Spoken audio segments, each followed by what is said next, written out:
kan Rasul tuh jelas banget ketika berbicara tentang masalah pergaulan. Betul. Seseorang yang dia bergaul, berteman gitu ya, nongkrong bareng tukang minyak wangi, pasti dia akan kebagian wanginya.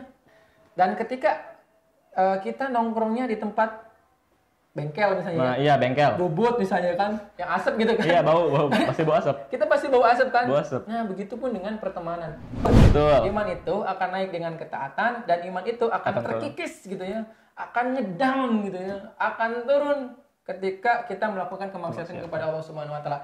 Nah sebenarnya jawabannya udah tahu nih, Kang, gimana caranya naikin iman? Antum taat nih. Antum sholat. Antum taat, paksain, bangun habit solih itu bangun gitu.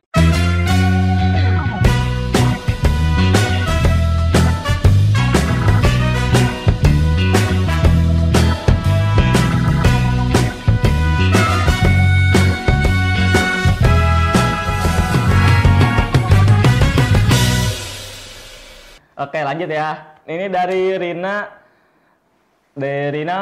Namanya panjang banget nih. Assalamualaikum. Saya mau tanya, apa yang harus dilakukan ketika baru pertama kali hijrah? Apa yang harus dilakukan ketika baru pertama kali? Nah ini hijrah. Banyak banget untuk anak muda nih. Bahkan dia tuh bertanya-tanya. Oke, kita akan coba mengupas dengan sederhana. Kita balikin dulu deh dari kata hijrah itu sendiri. Hijrah itu apa sih?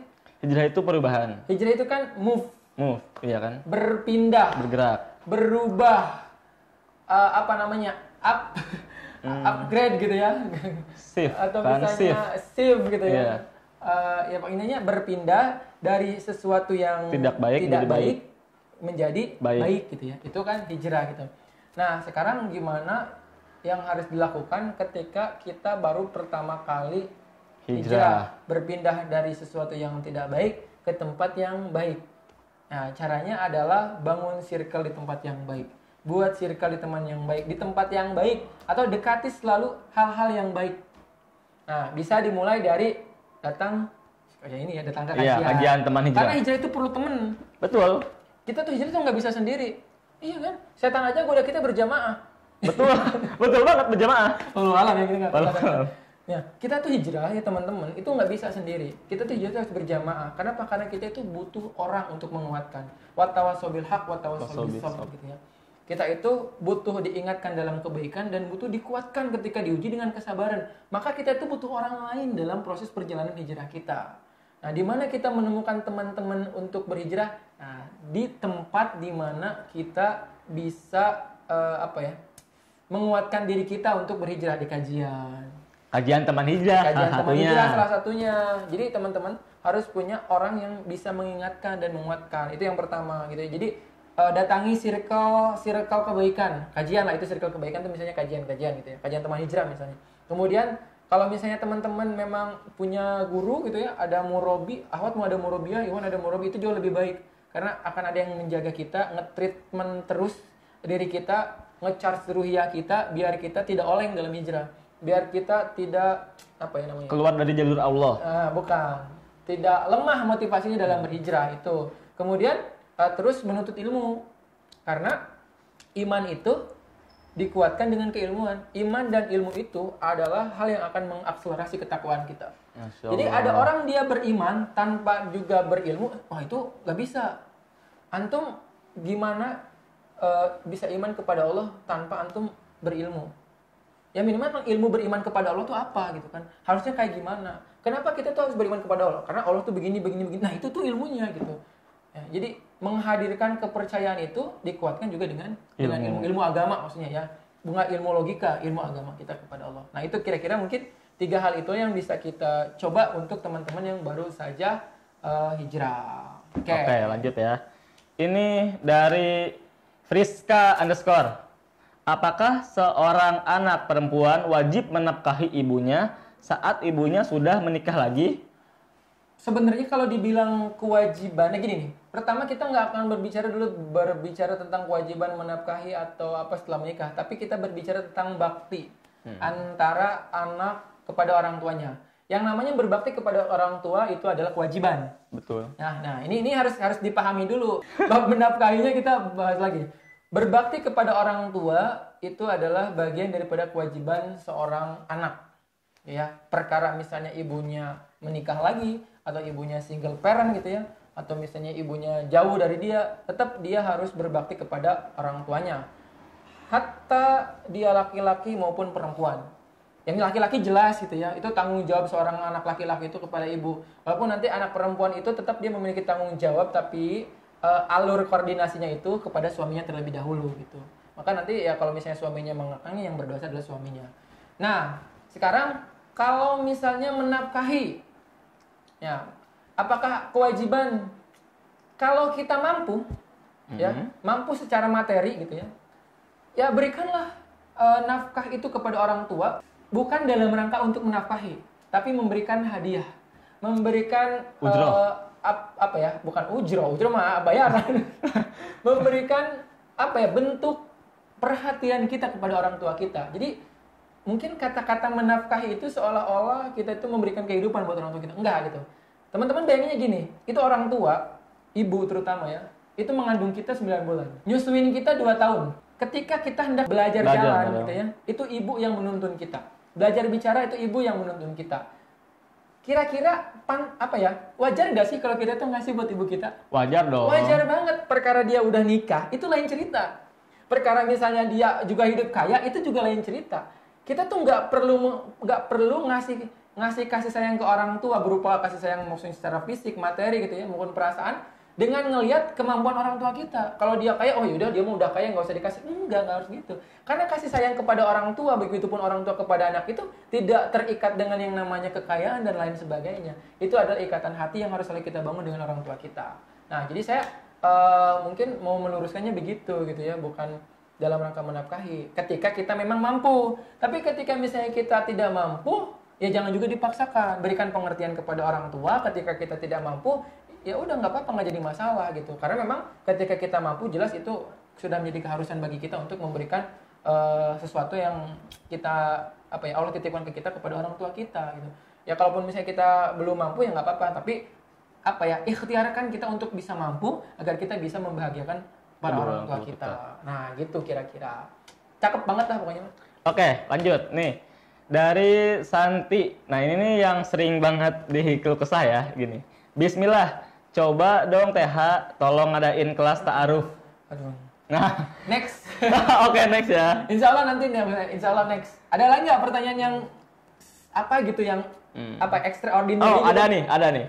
Ini dari Ajeng Pratiwi. Bagaimana cara memaafkan orang yang udah jahat banget gitu ya, sampai hati nih ke kita? Bagaimana cara memaafkan orang yang udah jahat banget ke kita? Nah. Teman-teman pernah mendengar sebuah kisah yang diriwayatkan gitu ya. Ini kisahnya menarik banget. Jadi suatu ketika Nabi sedang duduk-duduk nih, berhalakoh, ngobrol di masjid gitu ya, dengan para sahabat. Lalu kata Rasulullah SAW, kelak, sebentar lagi kalian akan melihat seorang calon penghuni surga katanya. 3 kali tuh Nabi ngomong kayak gitu. Diulang-ulang waktu ya? Enggak, ketika orang itu datang Nabi tuh ngomong kayak gitu. Kemudian ada salah seorang sahabat yang penasaran gitu. Ini sahabat ini kan nggak begitu terkenal gitu ya, namanya seperti sahabat-sahabat yang memang familiar gitu kan. Kemudian karena dia penasaran, nah dia itu buatlah skenario. Dia tuh pingin nginep intinya di rumah si sahabat yang tadi disebutkan Nabi, seorang calon penghuni surga. Nah dia bilanglah kalau dia tuh sedang ada dalam masalah, dan kemudian dia keluar. Nah dia minta izin untuk bisa nginep selama 3 hari di rumahnya. Dia perhatiin tuh si sahabat yang tadi kata Rasulullah calon penghuni surga. Kok nggak ada yang spesial dari ibadahnya gitu?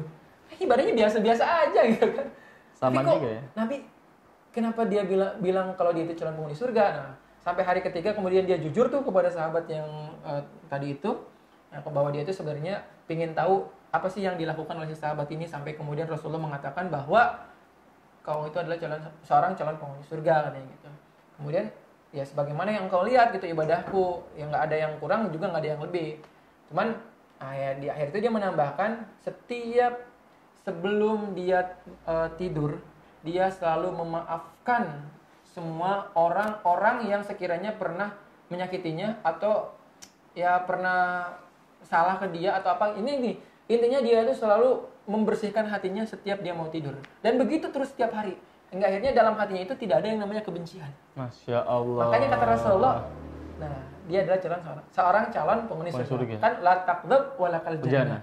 Janganlah kamu marah karena surga bagimu. Nah, kan kayak gitu. Jadi kalau misalnya membenci seseorang yang udah jahat banget gitu ya, Allah itu Maha Pemaaf. Ya, kita siapa? Ya, mungkin manusiawi kita membenci, tapi kalau kita mengharapkan surga, teman-teman, surga itu bisa kita raih dengan cara kita memaafkan kesalahan-kesalahan orang yang menyakiti kita. Oke, pertanyaan selanjutnya apa nih, Bay? Dari Marwan Ramdhani. Oke, gimana? Kak, kalau WA kita dibalas sama orang yang kita suka, terus berbunga-bunga, itu termasuk riba apa bukan? Riba. Jadi gimana kalau WA kita nih ya? Ini WA kita nih, ini lagi WA. WA. Terus dibales sama orang yang kita suka.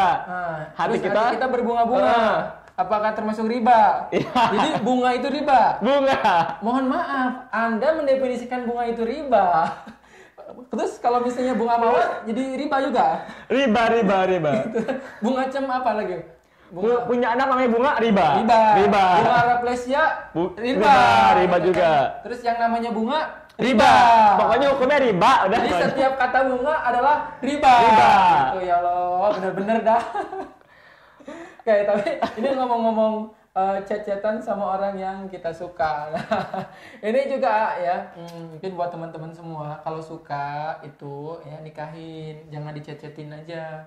Punten ya, kalau misalnya yang selama ini hanya memberikan perasaan-perasaan, kemudian harapan-harapan, itu potensi untuk jadi ke jenjang pernikahannya itu kecil gitu. Jadi kalau suka, mendingan langsung nikahin. Jangan baperin, jangan PHP-in, jangan janjiin. Astagfirullahaladzim, Astagfirullahaladzim. Suka DM, assalamualaikum, khati. Nah, itu tuh. Astagfirullah, ya Allah, ampuni hamba gitu. Ayo, lanjut. Oke, lanjut ya nih. Nih, lanjut. Dari Ipan Budi. Gimana? Kerja malam, senyumku. Gimana? Kerja malam senyum. Coba cari yang lebih berfaedah. Berfaedah lagi ya. Nih, dari ini nih. Dari Dita titik Kak. Bagaimana caranya agar seseorang yang hijrah bisa istiqomah? Harusnya udah dibahas ya? Belum yang ini. Tolong AC dong. Operator. AC. Aduh, akhirnya. Karena studio kita itu kecil ya, teman-teman. Jadi kita butuh angin cepoi-cepoi. Bukan kecil, tapi besar. Oke, lanjut. Gimana tadi pertanyaannya? Nih, dari Dita, bagaimana caranya agar seseorang yang hijrah bisa istiqomah? Bagaimana caranya agar seseorang yang hijrah bisa istiqomah? Di Selnet Show edisi pertama kita pernah membahas bahwa istiqomah itu akan diraih tatkala kita bisa menjalankan apa yang Allah perintahkan dengan lisan, dengan niat hati yang lurus karena Allah, juga dengan tata cara perbuatan yang sesuai dengan apa yang Rasulullah contohkan kepada kita. Maka insya Allah istiqomah itu akan bisa kita raih. Nah, artinya gini teman-teman. Dari Dita titik K, bagaimana caranya agar seseorang yang hijrah bisa istiqomah? Oke, bagaimana caranya agar kita bisa istiqomah dalam berhijrah? Istiqomah itu kata yang mudah tapi susah untuk dilakukan. Istiqomah itu apa sih? Istiqomah itu kan konsisten. Iya, betul. Istiqomah itu artinya bahwa aktivitas yang kita lakukan itu minimal stabil, terlaksana, dan berkelanjutan. Itu istiqomah. Kalau misalnya kita sholat 5 waktu terus nggak pernah bolong, itu istiqomah. Kita puasa Senin Kamis nggak sekalipun misalnya selama bertahun-tahun, itu istiqomah gitu ya. Kita menjaga hati dan perasaan dari laki-laki yang tidak seharusnya kita miliki, itu juga istiqomah gitu kan, dalam menjaga hati. Nah, hijrah gimana caranya agar istiqomah? Maka perlu dilatih teman-teman. Karena istiqomah itu adalah sebuah keadaan di mana ketika habit itu sudah terbangun gitu ya. Ketika ketaatan sudah terbangun, ketika keinginan ibadah dengan penuh semangat sudah mulai kita rasakan, maka insya Allah itu akan selalu menjadi dorongan bagi kita untuk terus memperbaiki diri. Nah, hal yang sederhana yang bisa kita lakukan agar kita bisa istiqomah sebenarnya tadi udah kita bahas ini. Teman-teman tuh banyakin teman yang solih gitu. Udah itu aja, teman-teman tuh banyakin teman yang solih. Karena gini, ketika kita nongkrong sama teman yang solih, minimal 1 orang nih, tongkrongan kita 5 orang, tiba-tiba kedengar azan, Allahu Akbar, Allahu Akbar. Aduh, kita lagi malas sholat dong gitu kan. Nggak sholat dulu deh, lagi mager banget buat sholat misalnya. Tapi yang 4 misalnya sholat gitu kan, bro ayo dong sholat bla bla bla bla gitu kan. Ke bawah. Nah gitu. Jadi perbanyaklah circle positif, perbanyaklah pergaulan positif, perbanyaklah pertemanan yang baik sampai kemudian kita tidak menemukan celah untuk menuju keburukan. Karena begitupun dengan orang-orang yang berada di circle keburukan, karena saking luas dan banyaknya relasi dalam keburukannya, sampai dia itu tidak menemukan celah untuk menjadi baik gitu. Jadi sebenarnya setiap orang itu punya potensi menjadi baik dan punya potensi untuk menjadi buruk. Tergantung circle pertemanannya. Nah, itu kan penjagaannya. Penjagaannya bisa dari lingkungan-lingkungan yang baik kayak gitu. Walaupun itu mungkin bukan jaminan, tapi itu adalah salah satu ikhtiar yang bisa kita lakukan. Contoh di teman hijrah, ketemu teman gitu ya, kemudian ngaji ada terus yang ngingetin, nah itu bisa istiqomah insya Allah. Jadi ketika kita lagi futur ada teman kita yang ngingetin, ketika kita lagi naik kita yang ngingetin teman kita yang lain gitu. Jadi saling. Dan ingat, saya selalu bilang bahwa istiqomah itu dibangun dengan keilmuan, iman itu dibangun dengan ilmu. Ya, ini gini teman-teman, apa sih yang membuat teman-teman itu termotivasi untuk ibadah? Apa sih yang teman-teman pikirkan ketika teman-teman sholat? Apakah kamu kenapa sholat? Ikut orang. Kamu kenapa sholat? Karena wajib. Kamu kenapa sholat? Karena aku takut dosa kalau nggak sholat. Kamu kenapa sholat? Karena ingin banyak pahala. Kamu kenapa sholat? Karena aku bersyukur kepada Allah. Lihat, tiap orang itu punya motivasi dan alasan yang berbeda-beda ketika melakukan sholat. Nah, berdasarkan apa? Berdasarkan pengetahuannya. Kalau anak yang baru hijrah, kenapa kamu sholat? Karena ini wajib. Ya kan? Nah, tapi kalau orang yang udah mengenal satu tahap ilmu, kenapa kamu sholat? Karena aku takut dosa. Ya kan? Ini baru tobat nih misalnya. Terus ngaji lagi. Kenapa kamu sholat? Karena aku pingin pahala. Nah, udah motivasinya udah mulai apa? Motivasi pahala. Nah, terus ngaji lagi, bertambah lagi keilmuannya. Kenapa kamu sholat? Karena aku bersyukur kepada Allah dengan semua nikmat yang Allah berikan kepada aku. Makanya aku sholat. Jadi setiap orang itu dengan level keilmuan itu punya motivasi yang ibadah yang berbeda-beda. Boleh nggak? Boleh. Nah, tapi makanya keilmuan itu harus selalu kita upgrade, harus kita update, harus kita tingkatkan. Kenapa? Karena itu yang akan membantu kita dalam memotivasi ibadah-ibadah kita. Gitu kira-kira. Oke, lanjut ya. Lanjut. Nih, dari Regita 1020, Insya Allah. Pengen banget kajian terus, tapi tiap kajian selalu sendiri, belum dapat teman, biar semangat gitu kajiannya. Tanya kiri kanannya makanya. Nih, buat teman-teman yang suka datang ke kajian teman hijrah. Kan teman-teman tuh kiri kanan depan belakang ada orang tuh ya. Nah, tahu tanya, Assalamualaikum Ukhti, Assalamualaikum Ukhti, namanya siapa? Asalnya dari mana? Sekarang kesibukannya apa? Bla bla bla bla bla gitu. Ya minimal tahu dulu, tahu biar apa? Ya biar bisa kenal. Oh, ternyata kita satu daerah gitu kan. Oh, ternyata jangan-jangan tetangga gitu kan. Ternyata saudara gitu kan. Saudara gitu. Kita pernah tahu gitu. Saudara kan? Gitu. Oh, nama kakek kamu siapa? Kakek Abdul. Kok sama kayak aku? Bentar. Kakek Abdul yang istrinya Bu Aminah? Iya. Kita sepupu dong. Kakek Abdul yang banyak istrinya gitu kan ya. Bisa aja makanya. Lita'arufu, kita itu dijadikan sama Allah berbangsa-bangsa, bersuku-suku bangsa, berbeda warna kulit, berbeda bahasa. Tujuannya untuk apa? Lita'arufu, untuk saling mengenal. Makanya kenalan. Ya, kenalan kiri, kanan, depan, belakang. Tanya namanya siapa? Tak kenal maka tak ta'aruf gitu kan. Tak kenal maka tak sayang. Tak kenal maka tak tahu gitu kan. Tak kenal tak punya teman. Nah, jadi kayak gitu ya. Kalau teman-teman yang belum dapet teman di kajian, sayang banget gitu. Karena salah satu wasilah kita datang ke kajian itu adalah menemukan teman yang baru. Kan teman hijrah. Teman terbaik, teman terindah, teman hijrah. Kalau misalnya nggak sampai punya teman baik, teman hijrah, waduh. Khawatir sih. Salah berarti nih. Iya, dia solo terus. Oke. Karena waktu kita sudah sepertinya semakin habis ini ya. Ada banyak banget pertanyaan ya. Betul. Tapi insya Allah kita akan bahas di lain kesempatan teman-teman. Jadi nanti kalau misalnya ada Q&A lagi dari teman hijrah, silakan teman-teman tanyakan apa saja yang ingin teman-teman tanyakan. Curhatin apa yang teman-teman pingin curhatin.